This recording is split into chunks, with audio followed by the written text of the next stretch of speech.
નમસ્કાર. ધોરણ 10 વિષય સામાજિક વિજ્ઞાન અંતર્ગત પ્રકરણ નંબર 18 ભાવ વધારો અને ગ્રાહક જાગૃતિ, લેક્ચર નંબર 16 માં આપ સૌ વિદ્યાર્થીઓનું હાર્દિક સ્વાગત છે. વિદ્યાર્થી મિત્રો, આપણે લેક્ચર નંબર 15 માં છેલ્લે ગુણવત્તા માનક અંગેની આંતરરાષ્ટ્રીય કક્ષાની જે સંસ્થાઓ છે તેનો આપણે અભ્યાસ કરી ગયા છીએ.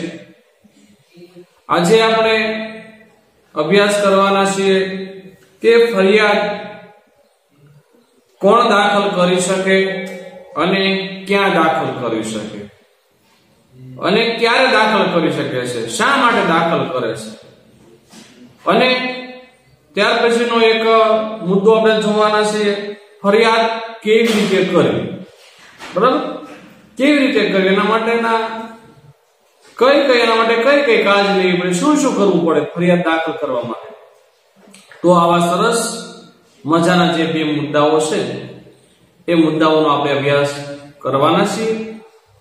વિદ્યાર્થી મિત્રો, આપણે કોઈને કોઈ પ્રકારે ગ્રાહક બનીએ છીએ.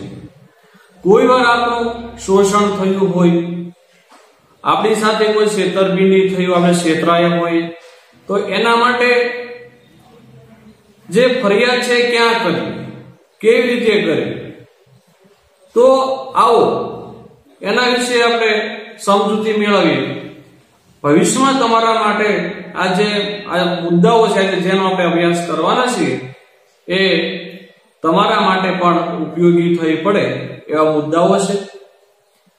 તો આપણે જોઈએ કે ભાઈ ફરિયાદ કોણ દાખલ કરી શકે અને ક્યાં. તો પહેલા તો ગ્રાહક પોતે, બરાબર ને, તો જે ફરિયાદ છે કોણ દાખલ કરી શકે, તો ભાઈ ગ્રાહક પોતે, જેની છેતરપિંડી થઈ હોય, જેનું શોષણ થયું હોય ચીજ વસ્તુઓ સેવાઓ ખરીદતી વખતે, તો એવો જે ગ્રાહક છે એ ગ્રાહક પોતે ફરિયાદ દાખલ કરી શકે.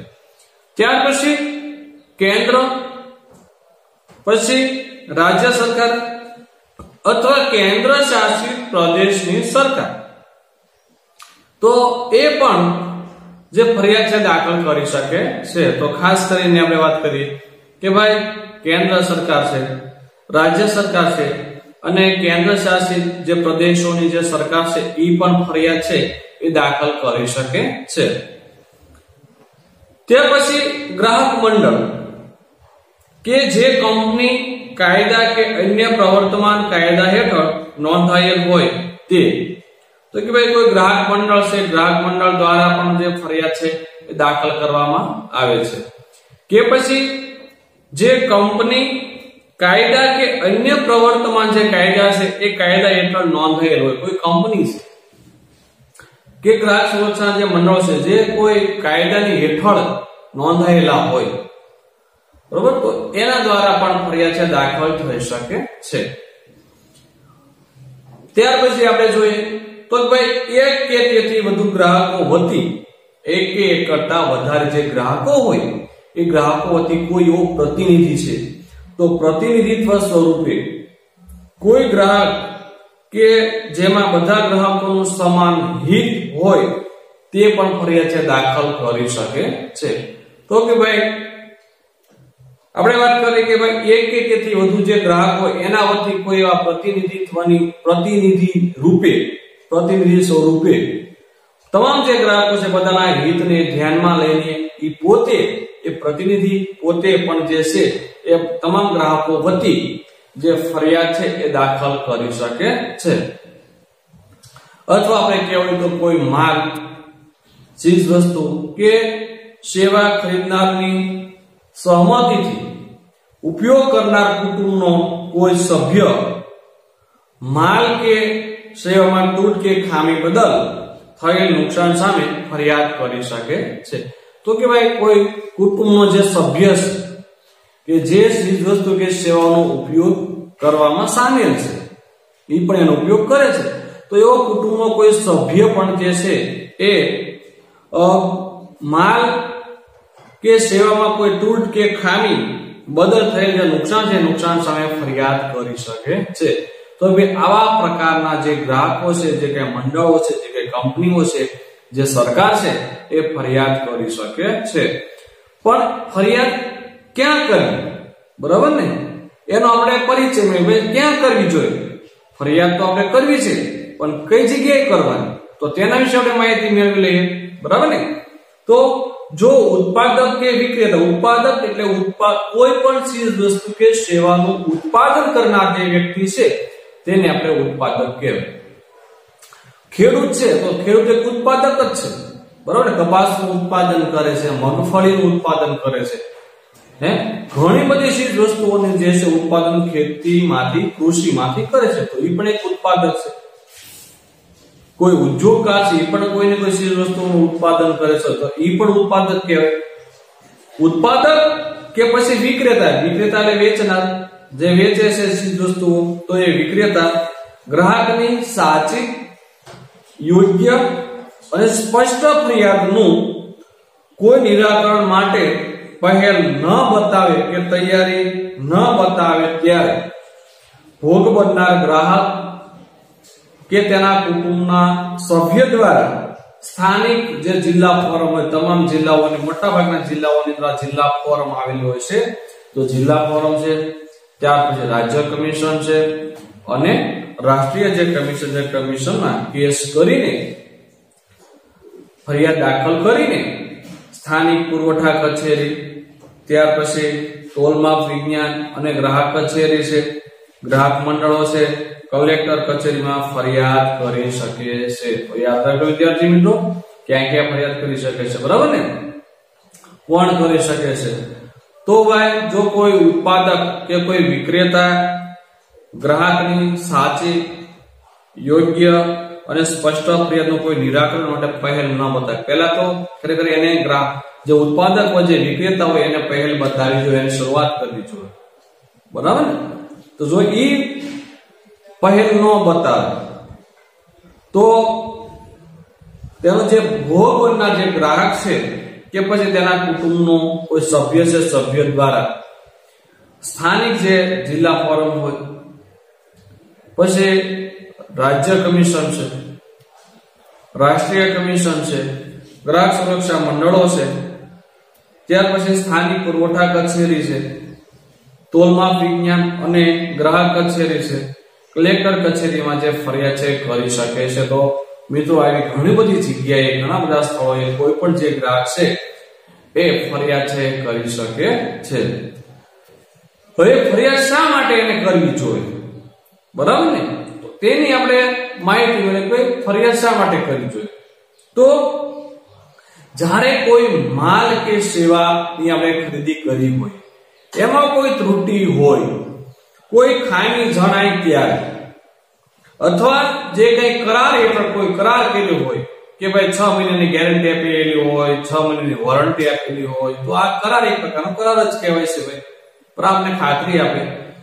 જો કરાર હેઠળ કે કોઈ કાયદા હેઠળ જેનું જે પાલન છે એ પાલન કરવું જરૂરી હોય, તે કાર્ય કરવાની રીતમાં જો અપૂર્ણતા રહેલી હોય, બરાબર, તો ખામી કે સેવામાં ઉણપ ગણાય ત્યારે કોઈ પણ ગ્રાહક છે એ કોઈ પણ ગ્રાહક ફરિયાદ કરી શકે છે, એટલે કે ગુનો છે દાખલ કરી શકે છે. કઈ જગ્યાએ દાખલ કરી શકે છે તેનો આપણે અભ્યાસ કર્યો હમણાં, બરાબર. આમ વસ્તુની જે ગુણવત્તા, તેના પ્રકાર અને શુદ્ધતા, વજન સંબંધી જે ઘટ કે ઉણપ બદલ ગ્રાહક છે એ ફરિયાદ કરી શકે છે.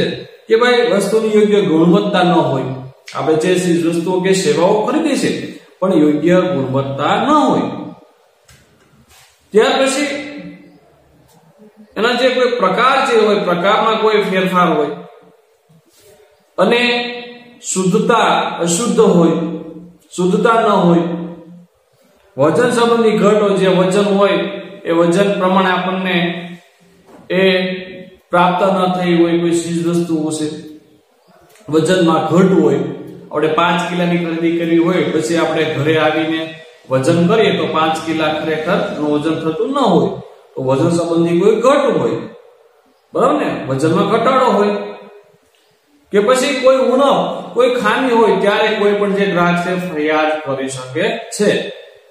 તો હવે ફરિયાદ કેવી રીતે કરવી, બરાબર ને, ફરિયાદ કોણ દાખલ કરી શકે છે તેનો આપણે અભ્યાસ કર્યો, તેની માહિતી મેળવી. ક્યાં દાખલ કરી શકે છે એનો આપણે અભ્યાસ કર્યો, એની માહિતી મેળવી.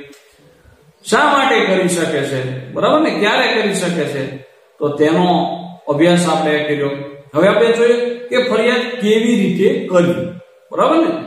તો કેવી રીતે કરવી જોઈએ કે ભાઈ ફરિયાદની અરજી એક તો સરળ, સ્પષ્ટ, સાદી અને સરળ ભાષામાં કરવી જોઈએ. ભાઈ સ્પષ્ટ કરવી જોઈએ, બરાબર ને, સમજાઈ જાય તેવી અરજી કરવી જોઈએ, સ્પષ્ટ સરળ ભાષામાં.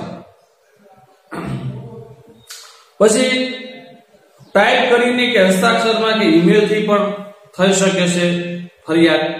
તો ફરી વખત આપણે આ મુદ્દો રિવિઝન કરીએ તો ફરિયાદની જે અરજી છે, અરજી એ સરળ, સ્પષ્ટ, સાદી સરળ ભાષામાં ટાઈપ કરીને કે હસ્તાક્ષરમાં, કાં તમારે ટાઈપ કરાવવું પડે કાં પછી કોઈ કાગળની અંદર હાથ દ્વારા લખવું પડે, જેને હસ્તાક્ષર કહેવાય. તો હસ્તાક્ષરમાં કે પછી તમે ઈમેલ ની અંદર ટાઈપ કરીને પણ જે છે એ ઈમેલ થી પણ તમે જે છે એ અરજી કરી શકો છો. તો આવી રીતે અરજી કરી શકાય છે, એટલે કે ફરિયાદ કરી શકાય, બરાબર. કોર્ટમાં વકીલ મારફતે કેસ કરવો હોય ત્યારે સોગંદનામું કરવું પડે છે. જો આપણે આવી રીતે અરજી કરી ન હોય, બરાબર ને, સરળ કાગળમાં ઈમેલ દ્વારા, જો વકીલ દ્વારા અરજી કરવી હોય, વકીલને રાખીને, તો સોગંદનામું જે છે કરવું પડે છે. અને તેની અંદર આ અરજીમાં કઈ કઈ વિગત આપણે વ્યવસ્થિત ભરવી જોઈએ. તો કે અરજીમાં અરજદારનું નામ, એટલે કે ગ્રાહકોનું નામ, અરજદાર એટલે જે અરજી કરનાર જે વ્યક્તિ છે એ તો કોણ હોય, તો ભાઈ ગ્રાહક જ હોવાનો છે, કાં તો પછી કોઈ ગ્રાહકનો પ્રતિનિધિ હોવાનો છે, કાં ગ્રાહકનો જે ગ્રાહક છે તેનો કુટુંબનો કોઈ સભ્ય હોઈ શકે, તો એનું નામ. ત્યાર પછી એનું જે સરનામું છે, સરનામું અને સંપર્ક નંબર જે છે અરજીમાં હોવો જરૂરી છે. આ ત્રણ વસ્તુ તો ફરજિયાત, તેનું નામ, તેનું સરનામું અરજદારનું અને અરજદારનો કોન્ટેક્ટ નંબર, મોબાઈલ નંબર છે. આટલું તો ફરજિયાત હોવું જરૂરી છે. તો આપણે ખાસ આપણે બાબત છે નોંધવી જોઈએ કે અરજી કરીએ ત્યારે આ લખવું જોઈએ. અરજી જે છે સરળ ભાષામાં હોવી જોઈએ, સ્પષ્ટ ભાષામાં હોવી જોઈએ, બરાબર ને. સાદા કાગળ પર પણ કરી શકાય છે, ઈમેલ દ્વારા પણ કરી શકાય છે, ટાઈપ કરીને પણ કરી શકાય છે. હવે આપણે આગળ વાત કરીએ ભાઈ કે ભાઈ ફરિયાદનું વિગતપૂર્ણ વર્ણન. તો વિગતપૂર્ણ કેવી રીતે ક્ષેત્રાંશો, તો આમ વિગતપૂર્ણ કઈ વસ્તુમાં તમે ક્ષેત્રાંશો, એમ તમામ વર્ણન, એટલે વિગતથી જે છે વર્ણન છે એ ફરિયાદ માટેના કારણો સ્પષ્ટ લખવા જોઈએ કે ભાઈ તમે શા માટે ફરિયાદ કરો છો, બરાબર ને. તો ખાસ કરીને ફરિયાદનું વિગતપૂર્ણ વર્ણન અને ફરિયાદના જે કારણો છે એ કારણો સ્પષ્ટ લખવા જોઈએ, જે ઉકેલી શકાય એવી રીતે લખવા જોઈએ. હવે આરોપ સંદર્ભે આપણે જે કોઈ આધાર પુરાવા કે દસ્તાવેજો હોય તેની પ્રમાણિત જે નકલો છે મેળવી. તો આરોપ સંદર્ભે આપણે જે કોઈ પણ ઉપર આરોપ મૂકીએ છીએ કે ભાઈ કોઈ જે વેપારી દ્વારા કોઈને છેતરવામાં આવ્યા હોય, શોષણ કરવામાં આવ્યું હોય, કોઈ વસ્તુ જે છે એ ત્રુટિવાળી પધરાઈ દીધી હોય, એમ આપણે કહી શકીએ. તો ત્યારે આધાર પુરાવા કે દસ્તાવેજો હોય ભાઈ તેની પ્રમાણિત નકલ તેની જે ઝેરોક્ષ હોય એ ઝેરોક્ષ આપણે તેની સાથે અરજીની સાથે મેળવી જોઈએ. ક્યારેય પણ જે મૂળ જે પુરાવા છે જેને આપણે ઓરિજિનલ કહીએ છીએ, બરાબર ને, તો મૂળ પુરાવા જે ઓરિજિનલ જે પુરાવા હોય એને ક્યારેય આપવા નહીં, એ આપણી પાસે રાખવા જોઈએ. ઓરિજિનલ પુરાવા ક્યારેય મેળવવા જોવે નહીં, એની પ્રમાણિત નકલ જે છે મેળવવાની હોય છે. પ્રમાણિત નકલ એટલે કે આ ઝેરોક્ષ જે છે એ આપણે બીડી દેવાય. ત્યાર પછી આપણે વાત કરીએ કે ભાઈ બિલની કાશી કે પાકી જે રસીદ છે મેળવી. જો પેમેન્ટ ચેક થી કર્યું હોય તો તેની વિગત લખી. ભાઈ પેમેન્ટ ચેક દ્વારા કર્યું હોય તો એની જે વિગત છે એ વિગત પણ અરજીની અંદર સંપૂર્ણ લખવી જોઈએ. તો અરજી કરવા માટે કઈ કઈ બાબતો ધ્યાનમાં રાખવી. વિક્રેતાએ કરેલી જે શરતો હોય, જે શરત કરી હોય, જાહેર ખબરની નકલ કે ભાઈ જાહેરાત આપી હોય સમાચાર પત્રોની અંદર, એની કોઈ નકલ હોય, ગેરંટી કે વોરંટી કાર્ડ હોય, કોઈ પેમ્પલેટ્સ હોય, બરાબર, પેમ્પલેટ્સ જે છપાવતા હોય પોતાની જાહેરાત માટે, કે પછી પ્રોસ્પેક્ટ્સ ની નકલ હોય, નકલ આપણે મેળવી જોઈએ. જો આ બધા નકલ મેળવવાની જરૂર છે, ઓરિજિનલ મેળવવાની જરૂર નથી. પ્રમાણિત નકલ. અરજી સાથે માંગેલ વળતરના દાવાની રકમ અનુસાર કે ભાઈ તમે અરજી જે કરો છો એની અંદર તમે કેટલું વળતર મેળવવા માટે માંગો છો, તો એની જે રકમ છે રકમ અનુસાર નિયત મુજબ ફી ભરેથી જે તે ગ્રાહક ફોરમમાં કોર્ટમાં ફરિયાદ દાખલ થઈ શકે છે. તો કે ભાઈ અરજી સાથે તમે માંગેલ વળતરના દાવાની રકમ અનુસાર આપણે આગળ જોઈ ગયા છે અદાલતોમાં, બરાબર ને, ગ્રાહક સુરક્ષા માટેના ઉપાયોમાં 3 અદાલતો વિશે આપણે અભ્યાસ કર્યો. જેમ કે ભાઈ જિલ્લા ફોરમ છે, તેમાં જો 20 લાખ સુધી ની આપણે અરજી કરવી હોય તો એના માટે વળતરની 50% રકમ અથવા તો 25,000 રૂપિયા જે છે એ ડિપોઝિટ પેટે ભરવા પડે છે. એવી રીતે રાષ્ટ્રીય કમિશન, તેની અંદર જે વળતર હોય એના 50% અથવા તો 35,000, બે માંથી જે ઓછું હોય તે, બરાબર. તો એમાં તમારે કેટલા લાખ સુધીનું વળતર મેળવવું છે એના આધારે જે ડિપોઝિટ હોય છે એ આપણે ભરવી પડે છે, તેનો આપણે અભ્યાસ કરી રહ્યા છીએ, તો તેની આપણે વધારે ચર્ચા કરશું નહીં. તો ફરી વખત આ એક પોઈન્ટનું રિવિઝન કરીએ કે ભાઈ અરજી સાથે માંગેલ જે વળતર હોય, જે તમે વળતર માંગ્યું છે, 20 લાખ માંગ્યું છે, 1 કરોડ માંગ્યું છે, તો એ વળતરના દાવાની રકમ અનુસાર નિયત મુજબ ફી ભરેથી તે ગ્રાહક જે ફોરમ હોય છે, ગ્રાહક ફોરમ અથવા એને ફોરમ અથવા બીજા આપણે કોર્ટ કહેવાય, કોર્ટમાં ફરિયાદ દાખલ થઈ શકે છે. ત્યાર પછી આપણે જોઈએ મુદ્દો, તો ભાઈ ગ્રાહક ફરિયાદ થવાનું કારણ ઉદ્ભવે તેના 2 વર્ષમાં ફરિયાદ દાખલ કરી શકાય છે. જો ફરિયાદ તમે કેટલા વર્ષની અંદર દાખલ કરી શકો કે ભાઈ ફરિયાદ, જો ગ્રાહકને ફરિયાદ કરવાનું કારણ ઉદ્ભવે, બરાબર છે, કે ભાઈ મારે ફરિયાદ કરવી છે, હું આ કોઈ ચીજ વસ્તુ કે મેં સેવાઓની ખરીદી કરી, તેમાં કોઈ ખામી આવી, કોઈ ત્રુટિ આવી, ગુણવત્તા નથી, અશુદ્ધ છે, આવું વજનની અંદર જે ઘટ હોય, આવા ઘણા બધા કારણોસર જો તેમને અરજી કરવી હોય, બરાબર, તો તેને 2 વર્ષની અંદર જે છે અરજી કરવી જોઈએ. 2 વર્ષ પછી એ ફરિયાદ દાખલ કરી શકે નહીં. આપણને ખાસ નોંધવું જરૂરી છે, યાદ રાખજો, બરાબર ને. પછી આપણે કોઈ ચીજ વસ્તુઓ જે છે આપણે તોડી અને કોઈ આપણે ખામી જણાય, પછી આપણે 2 વર્ષ પછી અરજી કરી તો એવી અરજી લગભગ ધ્યાનમાં લેવામાં ન આવે, અરજી પકાવી દે આપણે. તો 2 વર્ષની અંદર જે છે આપણે અરજી કરી નાખવી જોઈએ, એટલે કે કેસ કરી નાખવો જોઈએ. જો કોઈ પણ જે ગ્રાહક છે એ ગ્રાહકને કોઈ ગ્રાહક સંબંધી ફરિયાદ કરવા કે કાયદા અંગે વિશેષ માહિતી મેળવવા કે માર્ગદર્શન માટે ગુજરાત રાજ્યની જે હેલ્પલાઇન ટોલ ફ્રી નંબર છે, યાદ રાખજો, બરાબર છે, 18-233-0222. રાષ્ટ્રીય કક્ષાએ પણ આપણને એક ટોલ ફ્રી નંબર આપેલો છે, બરાબર, હેલ્પલાઇન નંબર આપેલો છે, જે 18-11-4000 ઉપરથી માહિતી મેળવી શકે છે કે માર્ગદર્શન લઈ શકે છે. તો કોઈ પણ ગ્રાહક છે એ ગ્રાહક સંબંધી ફરિયાદ કરવા કે પછી જો કોઈ કાયદા અંગે જો વિશેષ માહિતી મેળવવી હોય કે માર્ગદર્શન મેળવવું હોય તો ગુજરાત રાજ્યની હેલ્પલાઇન, દરેક રાજ્યની હેલ્પલાઇન નંબર હોય છે, બરોબર. અહીંયા તો આપણે ગુજરાત રાજ્યની હેલ્પલાઇન ટોલ ફ્રી નંબરની વાત કરીએ છીએ. એ રીતે મહારાષ્ટ્ર જે રાજ્ય હોય તો એનો પણ અલગ ટોલ ફ્રી નંબર હોય છે, જે આપણને ગ્રાહક સંબંધી ફરિયાદ કરવા અંગે કે પછી કાયદા અંગે વિશેષ જાણકારી કે માર્ગદર્શન આપને ત્યાં આ નંબર ઉપરથી મળે છે, બરાબર. તો ગુજરાતની અંદર જે છે ગુજરાત રાજ્યની હેલ્પલાઇન ટોલ ફ્રી નંબર છે 1800, એટલે કે 1800. 233 0222। એ રીતે રાષ્ટ્રીય કક્ષાએ હેલ્પલાઇન નંબર 1811404000 ઉપરથી માહિતી મેળવી શકે છે કે પછી માર્ગદર્શન લઈ શકે છે। તો વિદ્યાર્થી મિત્રો, આજનો જે તાસ છે, તાસની અંદર આપણે ફરિયાદ કોણ દાખલ કરી શકે છે, ક્યાં દાખલ કરી શકે છે, બરાબર છે, અને ફરિયાદ કેવી રીતે કરવી, આ 3 મુદ્દાઓનો અભ્યાસ આપણે વિગતે આજના તાસમાં કર્યો। અને એ સાથે આપણે